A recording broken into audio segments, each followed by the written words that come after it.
Right, so thanks very much for inviting us to speak today. It's been 3 years since we've started in Oxford, and a lot has changed in that time, not just for JoyRiders, but also for the whole cycling scene, as you were saying, Andy. So I'm really pleased to be able to come back today and talk about that. So I'm going to start off by talking a bit about JoyRiders at the national context, in the national level, and how our Oxford group fits into that. And then Laura's going to talk about specifically about the community cycle training projects we've been doing here in Oxford, and then looking forward to the future.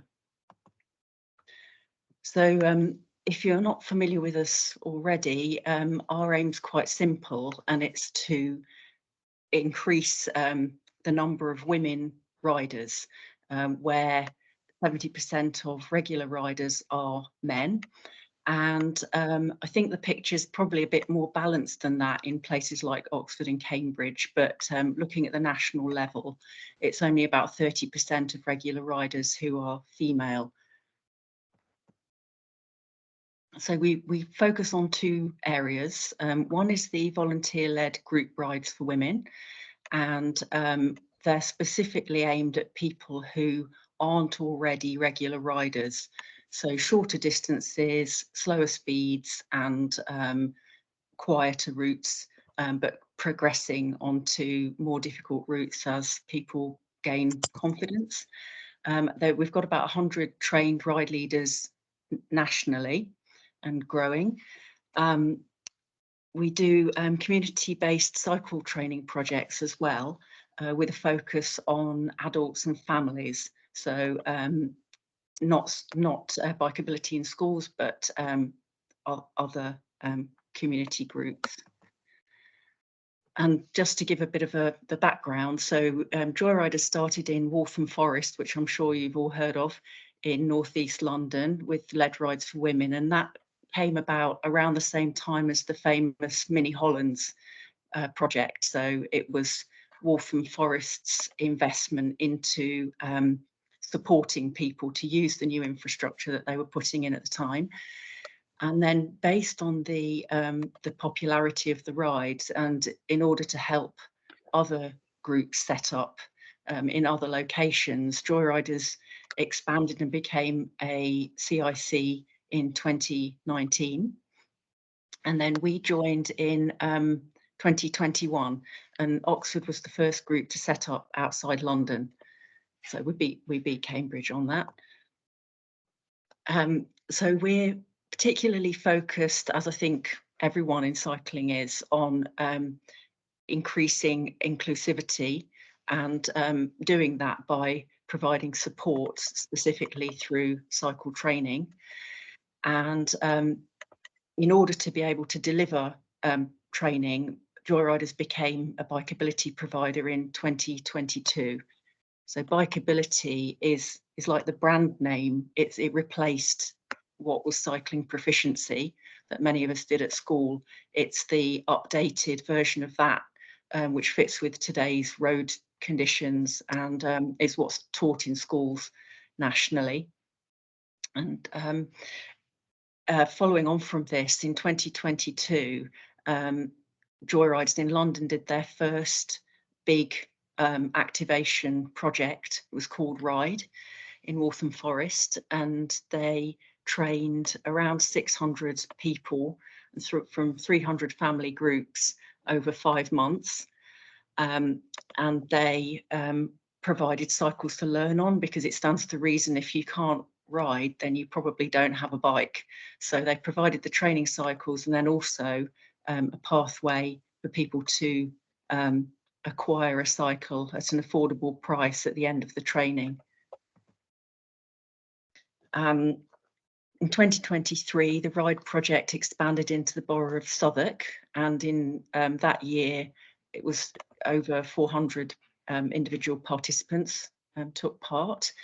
And this year, Southwark is carrying on, and there's also community projects starting up in Westminster, Camden and Islington. So this model is really quite successful, and it's being picked up by various London boroughs. JoyRiders has just applied to become an approved cycle training provider under the London framework, which is like a across London system, so that you go through an approval process and then you can deliver training all across London. So we're waiting for the outcome of that. So how Oxford fits into the story. So here in Oxford, we've got 8 trained ride leaders and 1 trainee at the moment. Back in 2021, it really became clear quite quickly that in some cases people need a lot more support than just the led ride. So we needed to try and find ways to address that. And at the time, there weren't that many cycle trainers, cycle instructors in Oxford, and the ones there were incredibly busy. So there weren't a ready pool of instructors we could draw on. So we just had to use resources we had at the time, which were very basic. It was really just a knowledge of the quiet routes, knowledge of basic mechanics, such as changing an inner tube, how to lock your bike securely, where to lock your bike, all of that really basic stuff that people who haven't been cycling for a while, it's all a bit, you know, they haven't got all of that basic background to draw on.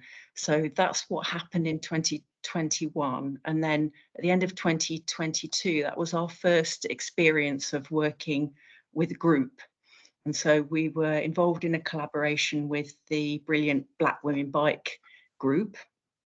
And there was a group of 10 women who'd never ridden before. And we worked with Kate from Avanti and Becky from the Windrush Bike Co-op. They were the lead instructors, and the ride leaders, our ride leaders, supported them to deliver learn to ride training. Also, Broken Spoke were involved in that collaboration, and Jennifer from Cyclability was there to support with different types of cycle. So it was really a group, a joint effort, but it was a really great project, and it was a good example of how working together across groups is really the best way to work. So last year, 2023, we did our own mini ride project in Oxford. So kind of following on from what had been happening in London, but just on a much smaller scale. And this year we expanded it. So we learned a lot from doing that last year. And we were mainly doing one-to-ones. But this year we innovated with indoor training over the winter months, and that had the effect of just bringing groups together in one place. So we kind of went into group training at that point. So that's what we've been doing so far this year, and that's been really popular. And we're hoping to add an additional hub in Oxford this year over the spring and summer. And so we at the moment it's mainly Laura and I and Ahmad. She's our community champion in Rose Hill, but there's just a few of us. So we really would like to kind of increase our capacity from within the community, so we can offer free training to learn to ride assistants and also train ride leaders. So our idea is that people from the community will be the ones to lead on this kind of project in their own area. So just putting it in the context of Oxford as a whole. So Oxford's really great because it's got such a great and developing ecosystem, as we call it. So there's lots of different cycle groups, and they all do slightly different things that link together really well. So we think it's a really good place to do this kind of work. And the lead rides fit into what we're doing with the training quite well, because for a lot of people, their inspiration for learning to ride in the first place is to be able to join group rides. So once they can ride, they can often come and join our group rides, and they can start with us, but that's only the start, because then they can move on to ISIS, who we call them JoyRiders' big sister, because they ride a bit further and a bit faster than us. But it's again, it's a progression, and so people can move between groups, and some of the ride leaders also lead for ISIS, and likewise, if people are interested in road cycling, they can go to Condors, who've got a very strong women's group and who do introductions to road cycling. And two of our ride leaders now are doing that, and they're riding really long distances and really fast, and they sort of left us in the dust, if you like, because they're really doing great with their cycling. So that's great to have that crossover. And in order to make the projects work, we need lots of different ingredients in the ecosystem. And I've mentioned Rose Hill Community Centre. It's such a great community hub because it's all in one place. So we think it's vital to deliver the training in a really visible location in communities where the riders actually live. So they don't have to travel far to join in with the training. They might walk past and see it. They'll see a poster in the window of the community centre. So it's just been really great at getting people participating in the training. We've been given access to the cycle hangars at Rose Hill, and that's absolutely vital for storing the training bikes. Otherwise, we'd need to be moving bikes all the time. So that's a major part of it. We've been using their indoor space, as I said, this year to enable year-round training in all weathers. And the indoor training's always also been great for bringing the group together, as I said. There's the basketball court, so once people can brake, pedal and steer, they can progress outside and do more cycle skills outside and in the adjoining park. And the staff at the centre are really supportive as well, and they help with word of mouth and just spreading the word about what we're doing. So we're only one of many providers in Oxford, too many to mention, but the ones we're working with most closely at the moment are Cyclability. And so some of the ladies who learn with us in Rose Hill, they also go to the sessions at Cyclability on a Tuesday and a Friday, and we try to arrange our training so that it doesn't clash, so that hopefully by the end of the summer people will have a choice of learning in different locations on any day of the week if we kind of coordinate with what the other groups are doing. And Avanti are one of the providers who provide training in schools. So one of the things we're looking into is while they're providing the training to the children, we can be offering training to the parents of the children who are being trained by Avanti. So just trying to link up in that way. Mechanics is really important because where there's no cycle shop in a community, then people have to wheel their bike a long way to get it fixed, or might not get it fixed at all. So things like the Cyclox doctor bikes are really important. Broken Spoke, I think, are planning some doctor bikes in Rose Hill and other places this year. So that's really great. Local mechanics are really important. Community mechanics, they keep us going. So we keep our training bikes at Rose Hill, and they come to Rose Hill, they pick up the bikes, take them away, fix them, bring them back, or fix them in situ. But they are absolutely vital, and they keep our system going. We get our second-hand bikes from Tracks, who refurbish abandoned bikes, And so that means that we're able to offer them on a subsidised cost to our participants once they finish the training. And then infrastructure is really linked with the activation. So one thing we noticed, Laura and I visited London a couple of weeks ago, and we were doing a tour of all the JoyRiders projects in the various parts of London. And as we were riding through, we noticed how the places where JoyRiders has been brought in to do the cycle training has also got the better infrastructure. So those boroughs have recognised the link between needing to provide support to people in order that they can use all the new infrastructure that they're putting in. So those two really do go hand in hand. What's really important is that the people who are learning need safe and quiet roads to practice on.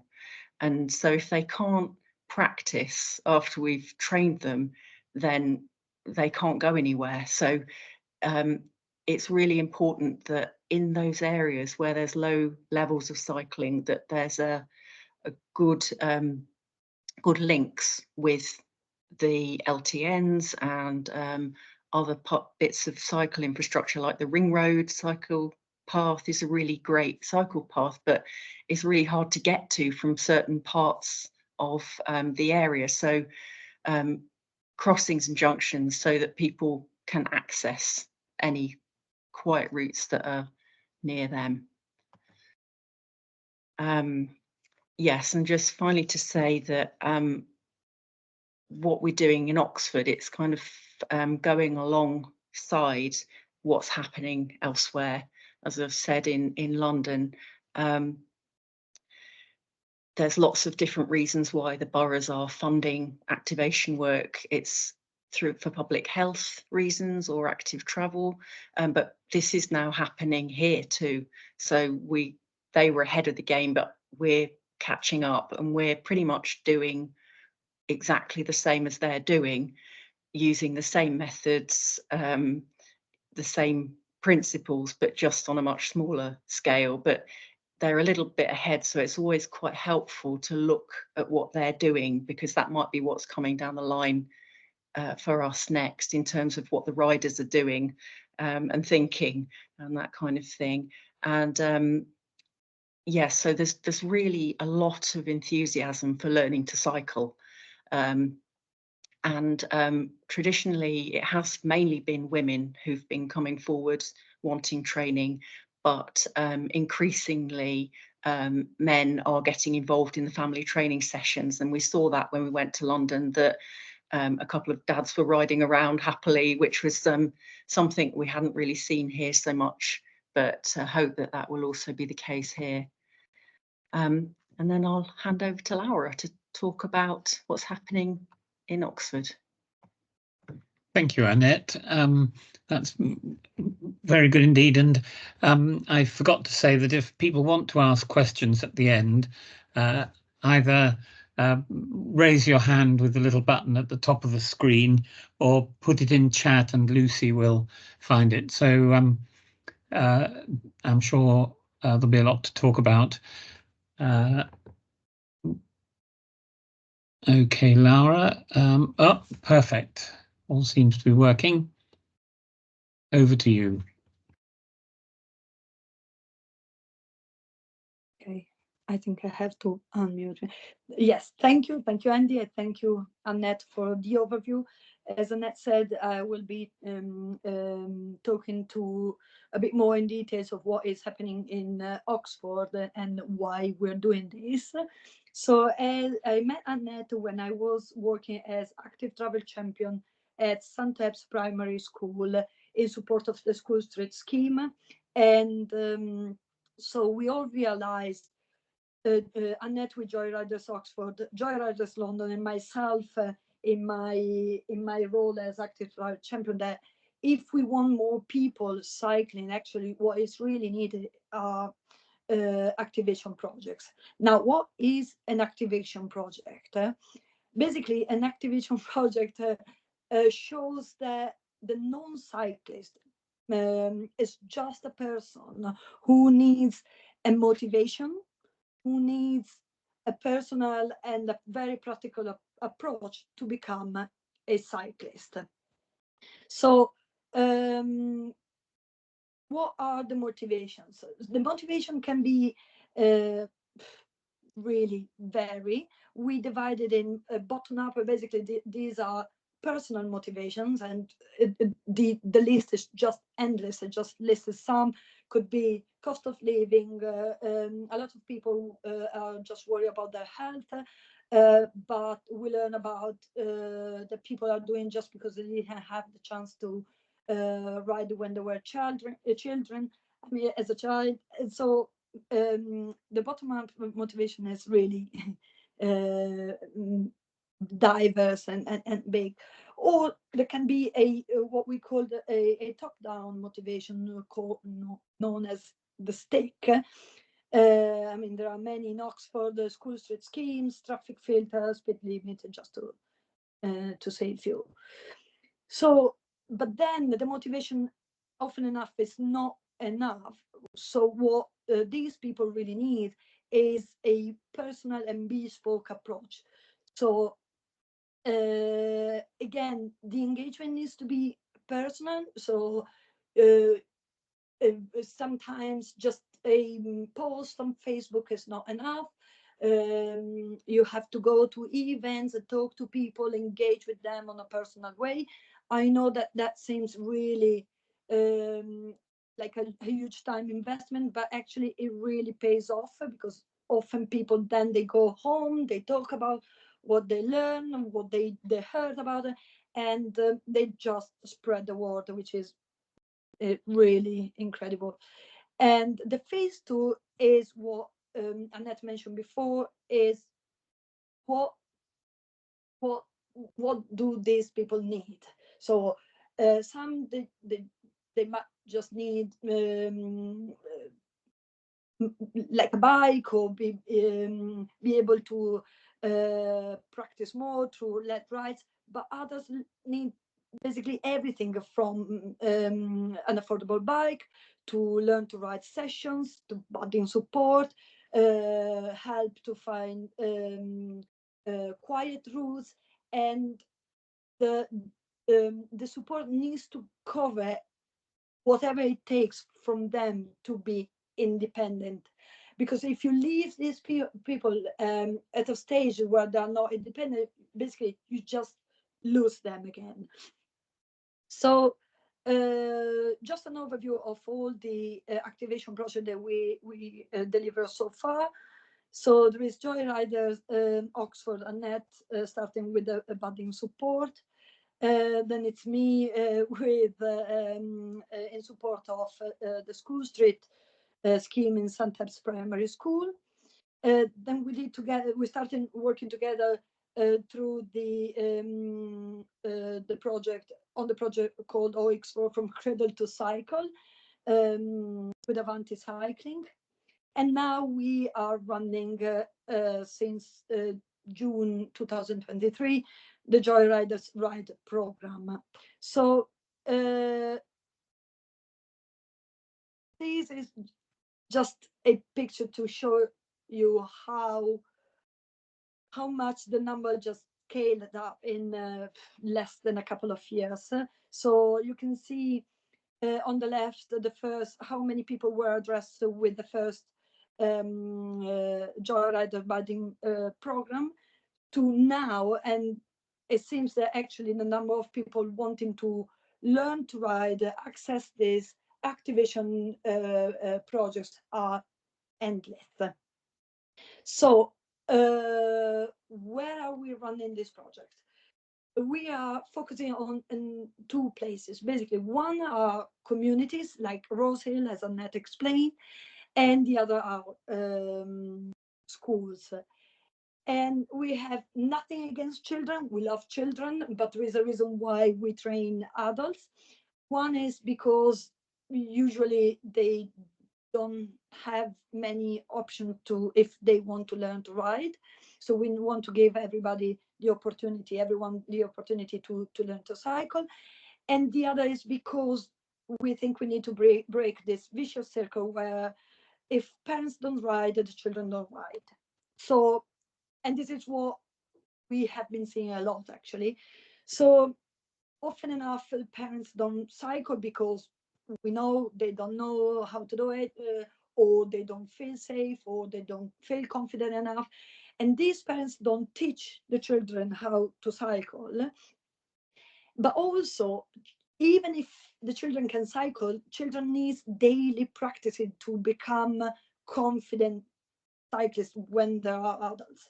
So it's really important to help parents and as well, others as well, to get into cycling, because it's all part of the same system.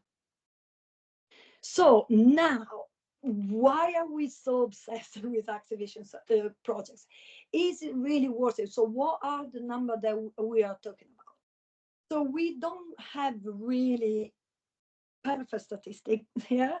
So, but what are the numbers suggesting is that, for example, in Santex primary school, around 20% of the children, and I reckon it's kind of conservative number, can ride a bike. So on top of this, we can say that 94% of the participants of our project are non-British. And what is I found really interesting is that from what the census says, around 50% of the people in Oxford are from this acting background. So potentially there is kind of a big number of people who cannot just say, oh, okay, there is an LTN, I'll just start using my bike, because it might well be that there are a lot of people out there that cannot really ride a bike at all. So I think it's really important to have a look at this number and link together with why we think there is a big need of activation projects. So, sorry, I pressed the wrong.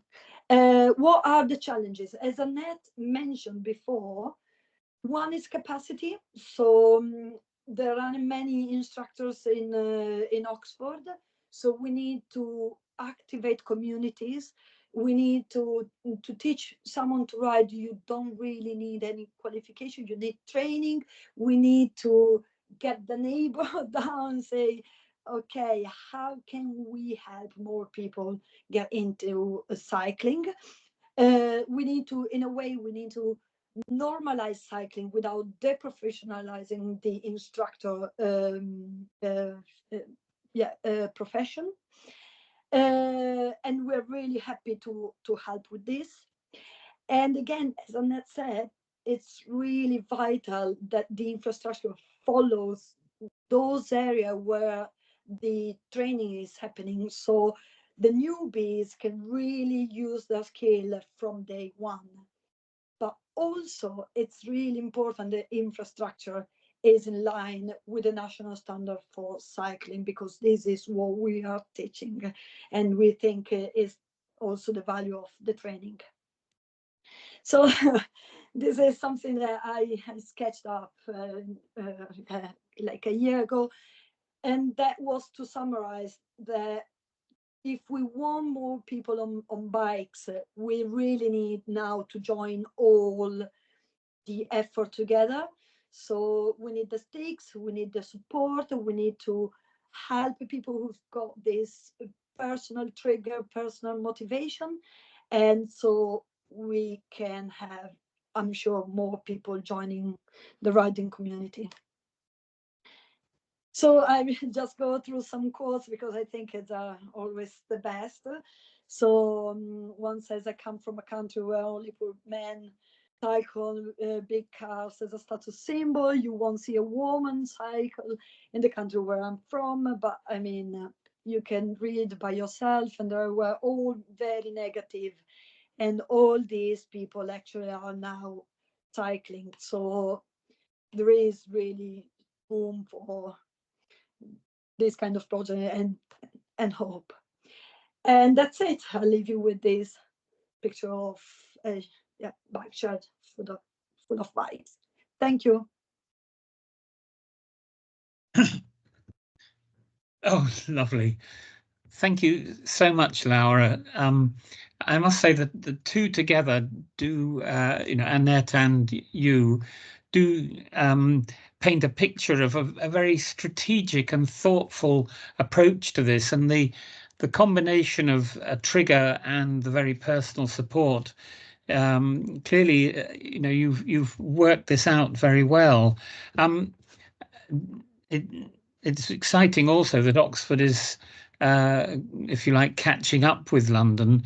And I'm also, well, I feel it encourages campaigners to know how important the infrastructure side of things are. I don't know that we've had anybody asking questions. I haven't seen any raised hands. Do people feel free to raise your hand and we can get you to unmute. I mean, from my point of view, I'm thrilled that you're using Rose Hill. Are all your rides starting in Rose Hill, or do you go from other places? With the volunteer rides, they start from all over the city. So mainly popular one is Florence Park, and then Marston is another popular one on the other side of the city. North Oxford, Wolvercote, Barton, quite a lot. Mm-hmm. And so people start off by coming to ones that are close to them, but then because we ride around such a lot, then they know how to get to the different starting points, and so they can start to make their way to the different locations. But we wanted to start from the neighbourhoods rather than the city centre, because it's a bit daunting to get yourself to the city centre if you've never ridden there before. So that's all part of it. But once they've been on a few rides, they know how to get themselves. But at the moment, with the training, that is mainly in OX4 at the moment, focused around Rose Hill, but we hope that will expand into other areas as well. And are you working with Active Oxfordshire at all? Do they? Because I know they've got the OCA in Blackbird Leys. What's your relationship with Active Oxfordshire? Yeah, do you want to answer that one, Laura? Oh, you may be you're on mute. Sorry. Yeah, and yeah, we do collaborate together, and yes, is probably now I would say the biggest issue is how to scale it up. I mean, there is definitely need for more of these projects, but is the scaling up is always a bit kind of not easy, and to understand how to bring it to another level. No, I can see that, and I don't know how much. I mean, clearly the bikes that you get, that's great. Are they free from tracks, or do you have to buy them? And then where does your funding come from?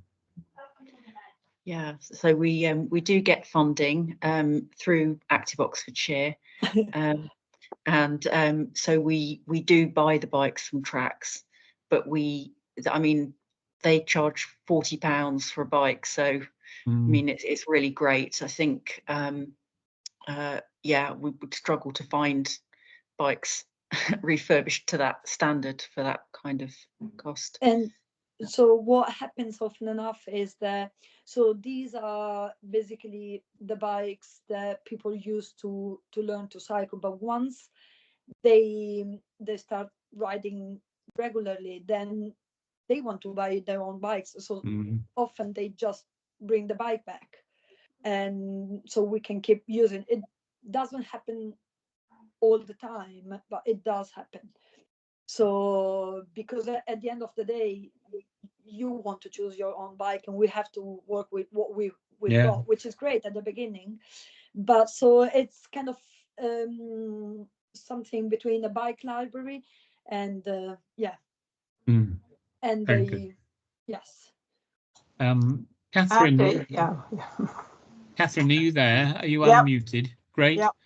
Over to you. It's actually for James. Actually, it was my question. We've talked about active Oxfordshire and the county support. I'm curious about whether the city takes any interest or encouragement in terms of either finance or coordination, because I would have thought the city should be. Yeah, that's a really good point. The city have helped us when we were looking for cycle storage to set up new hubs. They've been really helpful with that. So we haven't actually taken them up on any of the hubs yet, but we did communicate with them about that. But really, it is the county that are pushing the activation work, and the city do things like provide cycle paths through parks and things like that we use a lot. So that's what they do on the infrastructure. But anything to add, Laura? No, yeah, I mean, from like a funding perspective, not very much, if this is what you to know, James. But yes, yeah, they've been helpful in terms of if we, because to set up a new hub, we need secure parking, and so we were in conversation with a councillor about how can we have more hangars, or I suppose the purpose of the question really was that infrastructure is the county's. Yes, I think we understand that, generally speaking. Yeah. But this is very much to do with the community, and it's to do with inclusivity and a lot of other issues to do with welfare in the city. And I just have a feeling that there's a potential there to do some more activation in that area, but perhaps I'm wrong, I'm not sure. Yeah, I think that another thing that springs to mind is things like the barriers on shared paths, that in places like Rose Hill are so important. They're the links between the LTNs, the Church Cowley LTN and Rose Hill. So, but they're not accessible because of the barriers. And I think that must be the city's remit. So they could play their part in that way. And we sort of try and point this out to councillors in those areas that we're working in. So yeah, there is a lot to put together, as we said, and I think something is definitely moving forward, but there is definitely more work to do in terms of activating all the bits and have them working together. Thank you. Actually, building on that, I was going to get Kate Arnold to ask a question, but I see that Alison has asked something specifically about your understanding, as it were, of safe junctions, and I know she's been very impressed. Alison, do you want to ask your question? Yes, I just think Annette has joined the Cyclox Infrastructure Group because we so value her experience in identifying what is safe and what is unsafe, and Annette's been very influential now in identifying those parts of our network that are really no-go areas. I mean, she immediately, when we asked her, well, Annette, I would love you to kind of reflect on this as well. But, you know, when we asked you what was the most dangerous junction, you instantly came up with Newman Road, actually, at the top of Rose Hill, you know, and I think we found that very surprising. And we then subsequently did a junction review of Newman Road. Not that the county council, of course, has had much, has acted on it, but, you know, I think I just found that so valuable, Annette, and I'd love you to expand on that. Yeah, I think what's a bit frustrating is that there's such a lot of easy wins. You know, like I say, the cycle, the barriers, things like that, and yeah, it is kind of frustrating. You know, it's something that we always say as cycling groups, that it would be helpful if the people who were doing the designs would actually just try and use them, you know, try and use them with a trailer and see if the trailer fits on the island they've created for the, you know, the person to cross the road, and just try and get themselves across a road with a, you know, an adapted cycle or something, and then the answers would be clear. Yeah, sorry, I'm not sure if that's answered your question, but no, I think it's, you know. It was really more a comment, wasn't it, that I just found you know, it's been incredibly helpful to us in Cyclox to have your voice, because you are really helping us identify where there are issues. And also, I mean, you got involved in the Horsepath Driftway, which has been a bit of a debacle from the county council. And I was trying to think and the other thing that you helped us with was commenting on the new infrastructure going in on Garsington Road, and you know, showing you felt that was really helpful, and therefore, you know, we could be more positive about it. Yeah, I think quite a lot of the time it's smaller interventions that make the most difference, and we've got a really good view of most of the quiet routes in Oxford, and so we're really looking for connectivity. So what does that add to the overall picture? Does it link up to streets that people will use? Or could you move it one junction along and it would be better there? Just knowing the way people would go or could go if it was there, just joining up what's already good. And also, we would say connectivity and geometry. So how far is, what's the space between the rider and the vehicles? How fast are the vehicles going? What's the volume of traffic?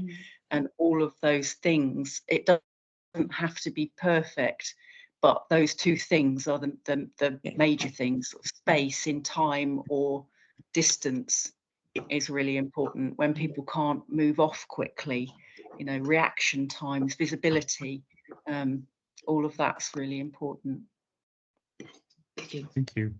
And I must say, from my point of view, hearing that getting to the ring road was an obstacle, and when you get there, you've got a really good traffic-free route, which is, and you know, we ought to be thinking more about how you enable people to get to that.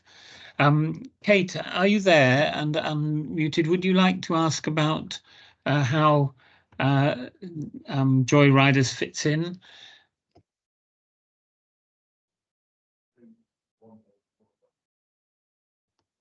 I can't speak. I've lost my voice. That's why I put it in the chat. Okay. Shall I read it then? Thanks. How do your participants or graduates view the pre-existing cycling community in Oxford? Do we seem like a completely separate entity? How can we engage with people new to riding? Yeah. What do you say, Laura? Oh, you're muted, Laura. So yes. You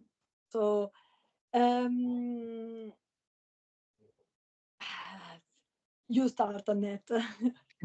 Yeah, I think there's maybe not that much awareness, really, that there are cycle campaign groups. I think people are just very focused on what they're trying to do. They're, you know, maybe learning to ride something they've always wanted to do. and they're really focused on that, and they're focused on achieving that, and they're really nervous a lot of the time, and it's a big thing for people. So I think at the stage that we're working with them, they're not aware. I think potentially when they start riding more and they start getting out and about and noticing, you know, bits that could be better about the infrastructure, then they might start becoming a bit more aware of the cycling scene, as it were. But I think in the early stages, they've got a lot of other things on their minds.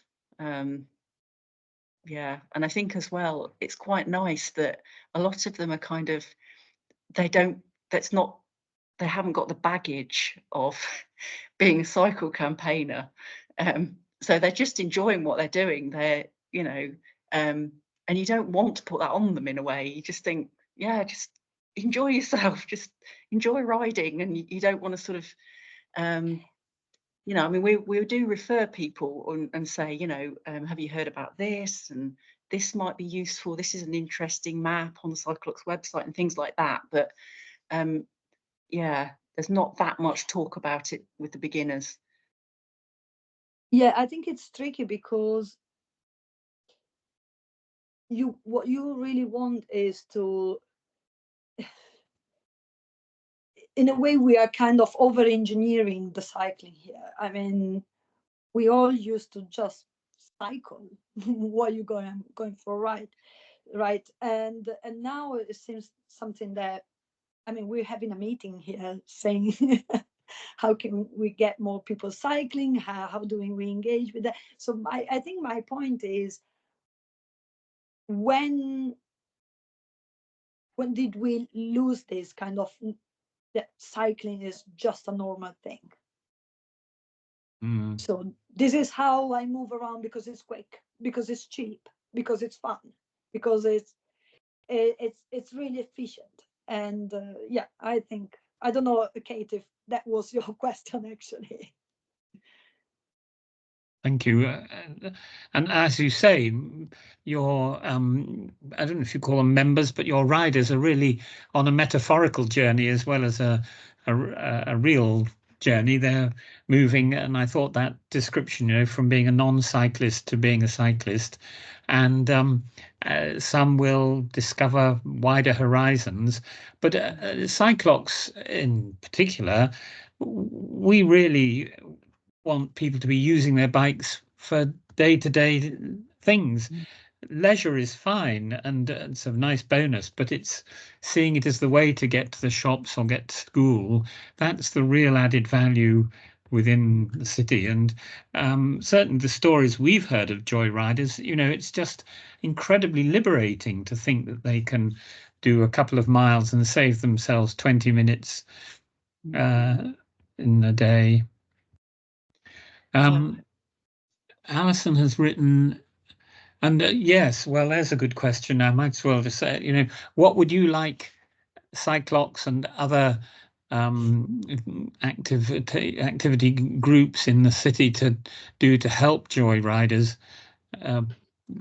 Please say we do raise money in a small way through the co-op, but what more can we do to help?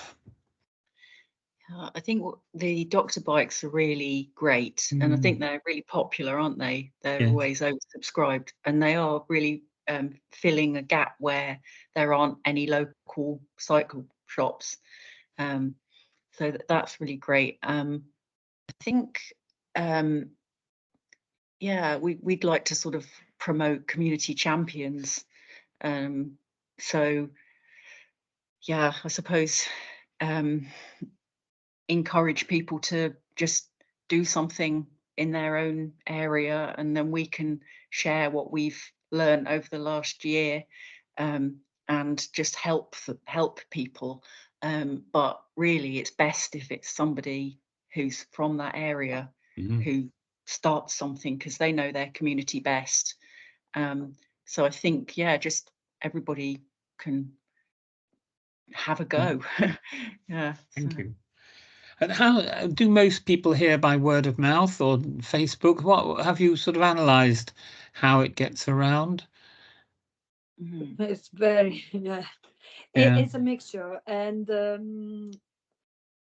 so I'm reading again Kate's question, because actually is how do you reach out to people that they don't know even where to look for something like this? I mean, and if you're not into cycling, you might do like a random Google research, like learn to ride, but it doesn't always come up what you're looking for. Okay, so it's really, really tricky. And this is why we think that just doing more, just be more present, just be more visible. We've got participants that they knew about the project that we're doing in Rosehill by finding a leaflet just in a bin. I mean, is other people just because they were referred by other people chat. And at the end is, how do we know things? So how do we learn about what we don't know? And it's I think it's a kind of conundrum. So we need to I think to act on different in different ways, and not just imagining, oh, I put a poster on the JoyRiders Facebook. It does address people, but usually it addresses those that are already into that set of mind. Not those that I mean, that does remind me, and Catherine, I don't know what you feel, but when we're doing Cyclox stalls, I sometimes think the JoyRiders leaflets that we give out are the ones that are the most likely to actually change behavior, if you see what I mean, because they are people who are saying, I'd like to learn to ride, but I don't know how to start. And so, you know, we're very, very pleased to have the leaflets on the stalls, and that probably, you know, a one-to-one conversation explaining that JoyRiders is exactly intended for what you're looking for. Catherine, I don't know if your experience feels the same way. You know, I agree entirely, because people do come along and say, how do I, especially if they're new to Oxford. But the other thing is what Annette said about Dr. Bikes. People come and the mechanic chats to them while they're doing their bike, and it's often women who say, I'm actually scared to go into a cycle shop because I don't know what I'm looking for. So the mechanic will say, oh, this is what you need and this is what you don't need, and that friendly chat, I think, is hugely helpful. So I think the Dr. Bike and the and the JoyRiders leaflets are fantastic. Yeah, because I think bike shops are actually quite daunting to people. And they don't always give great advice, especially if it's a timid woman. So yes. Yeah. And I think once you're in there, it's absolutely fine. But the thought of going in sometimes is just quite daunting. So I think it is a really great way, and to be so visible as well in communities is brilliant. Thank you. Well, are there any other questions people would like to ask?